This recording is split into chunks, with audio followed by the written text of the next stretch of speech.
అది ఇప్పుడు ఒక ఒక ఒక ఉదాహరణ సార్, బీహారే చెప్పుకుందాం. ఇందాక మీరు ఎక్స్ప్లెయిన్ చేశారు. 65 లక్షల నుంచి మొత్తానికి ఇంత ఆందోళన జరిగితే 14 లక్షలు యాడ్ చేశారు. మహారాష్ట్ర చూస్తే 79 లక్షలు.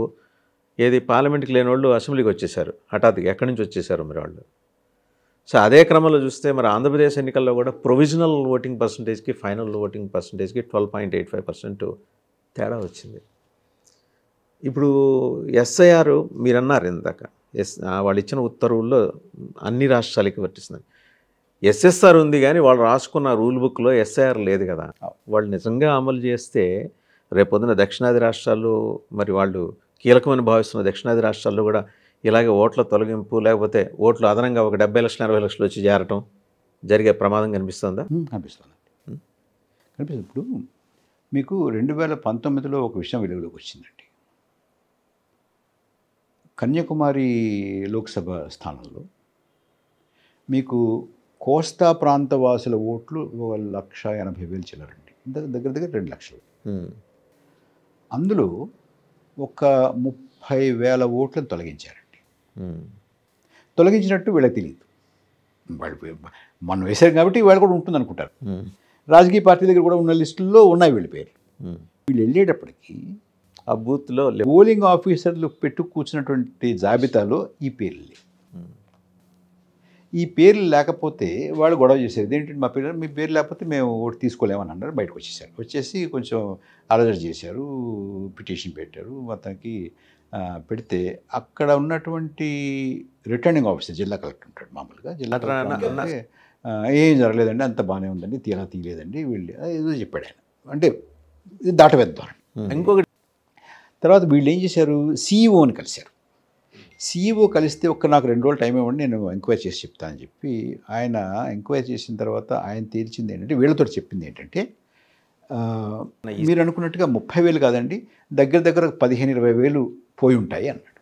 అంటే ఉంది అక్కడ ఉంది, సమస్య అయితే ఉంది. ఉజ్జాయింపుగా చెప్పాడు. చెప్పిన తర్వాత వీళ్ళు ఏమన్నారంటే, దాన్ని ఇన్వెస్టిగేట్ చేయండి అంటే, నేను అంతనే ఇన్వెస్టిగేట్ చేయలేనండి, మీరు ఒక పిటిషన్ పెట్టాలన్నారు. పిటిషన్ పెట్టారు. పిటిషన్ పెడితే ఆ పిటిషన్ ఇంతవరకు ఇవాళ వరకు 2019లో పెట్టినటువంటి పిటిషన్ని ఇంతవరకు కూడా దర్యాప్తు చేయలేదు. అంటే ఒక సెంటీమీటర్ కూడా కదల ముందుకి కదల.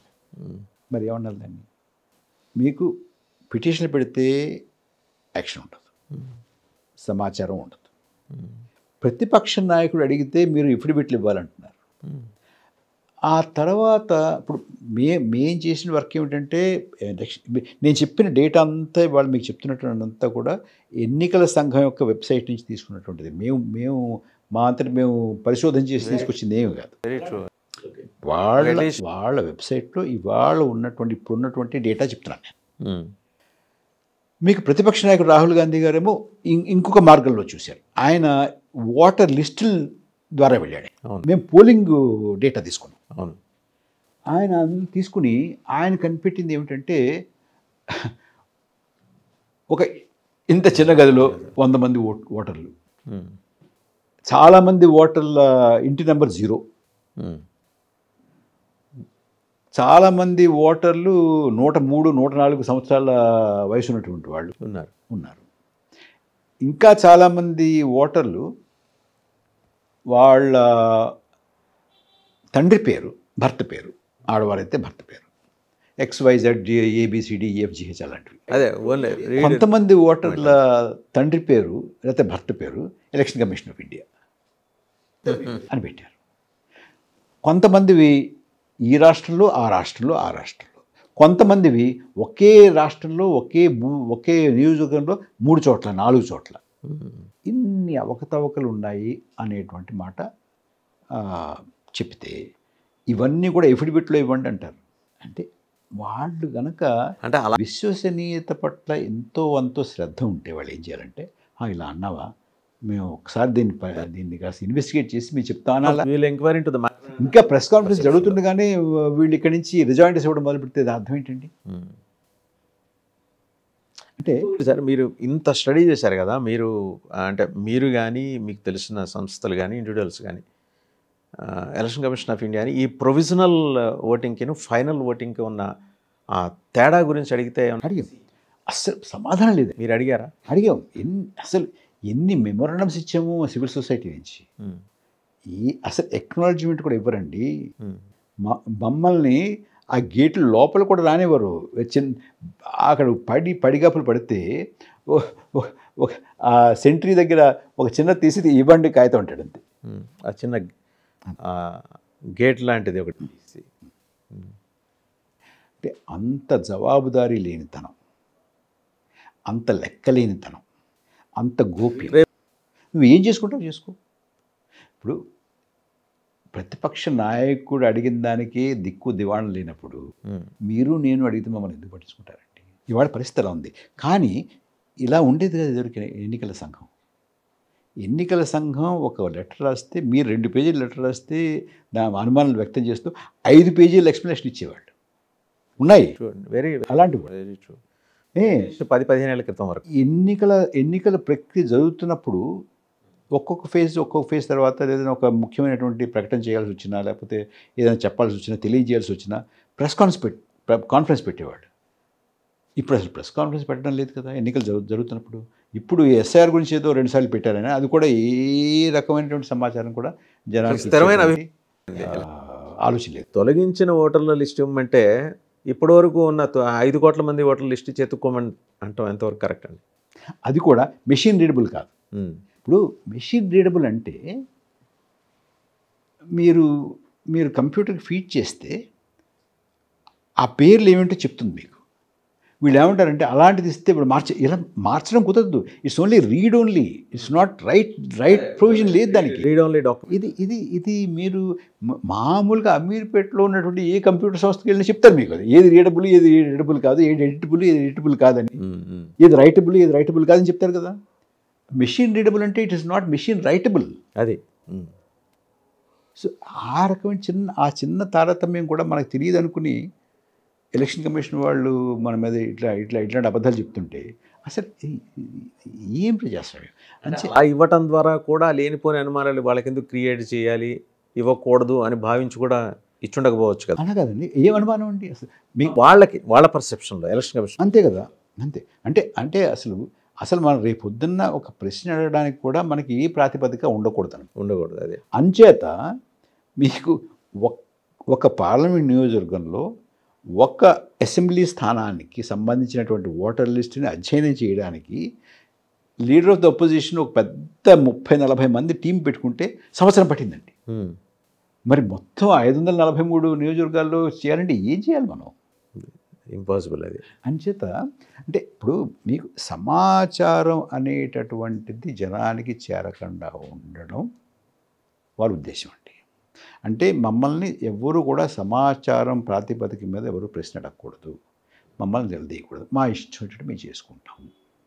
మీరు ఎన్ని ఓట్లు పడ్డాయో చెప్పాము, ఎవరు నెగ్గారో చెప్తాము. అదేమి రేపు బీహార్ నవంబర్ 14న బీహార్ రిజల్ట్ కూడా ఇలాగే. అంటే నేను ఎవరు గెలుస్తారు ఎవరు ఓడిపోతారు అనే దాని ప్రక్రియ గురించి నేను అడుగుతున్నాను సార్. ప్రక్రియ దీంట్లో వీసం ఎత్తు కూడా తేడా ఉండకపోవచ్చు అంటారా? ఇలాగే నడుస్తుందంటారా? ఇవాళ ఉదయం అండి నేను ఒక కార్టూన్ చూశాను. ఆయన చాలా మంచి కార్టూనిస్ట్.